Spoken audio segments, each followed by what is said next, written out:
দেশের বাইরে আমার কোনো ঠিকানা নেই। বেগম খালেদা জিয়া তিনি ছিলেন ৮-১০ জন সাধারণ নারীর মতো রাজনীতির বাইরে থাকা একজন গৃহবধূ, কিন্তু সময়ের ব্যবধানে উঠে আসেন দেশের সর্বোচ্চ ক্ষমতার আসনে। দিনাজপুরের পীরগঞ্জে ১৯৪৫ সালে জন্ম খালেদা জিয়ার। এরপর ১৯৬০ দশকে বিয়ে করেন সেনা কর্মকর্তা জিয়াউর রহমানকে। ১৯৮১ সালে নির্মমভাবে খুন হন স্বামী রাষ্ট্রপতি জিয়াউর রহমান। তার মৃত্যুর পর জাতীয়তাবাদী দল বিএনপিতে যে শূন্যতা তৈরি হয়েছিল তা পূরণ করতেই রাজনীতিতে আসেন খালেদা জিয়া। ১৯৮৩ সালে বিএনপির ভাইস চেয়ারম্যান হন খালেদা জিয়া। এরপর ১৯৮৪ সালে হন দলের চেয়ারপারসন। এটি ছিল ঐতিহাসিক ঘটনা, যেখানে রাজনীতিতে আসা একজন নবাগত নারী এসেই বাজিমাত করেন। স্বৈরাচারী এরশাদ বিরোধী আন্দোলনে তার নেতৃত্ব জাতিকে সাহস ও প্রেরণা যোগায়।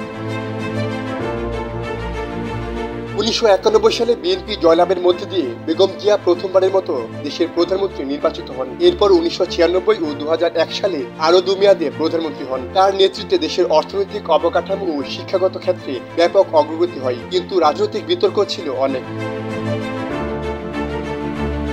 ২০০৭ সালে তত্ত্বাবধায়ক সরকারের আমলে তাকে গ্রেফতার করা হয় দুর্নীতির অভিযোগে। এরপর বারবার রাজনীতিতে বাধা, কারাবাস, আদালতের মামলায় জর্জরিত হয়েছেন। তবুও রাজনীতির মাঠে তার প্রভাব ব্যাপক ও বহুল। বিএনপি এখনো তাকে কেন্দ্র করে সংগঠিত, সংঘবদ্ধ ও শক্তিশালী। বেগম জিয়া শুধু একজন রাজনীতিবিদ নন, তিনি একজন কারিশমাটিক চরিত্র, একজন নারী যাত্রা, যে রাজনীতির শীর্ষে উঠেছে নিজের প্রজ্ঞা, সাহস এবং রাজনৈতিক দূরদর্শিতার মাধ্যমে। বেগম জিয়ার গল্প কেবলই একজন নারীর সাফল্যের গল্প নয়, এটি একটি জাতির রাজনৈতিক উত্থান পতনের দলিল।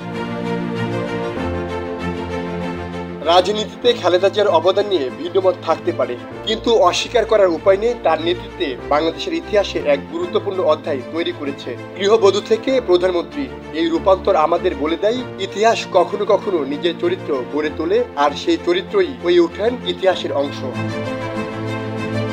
সাইমুল হক খান, সময়ের আলো।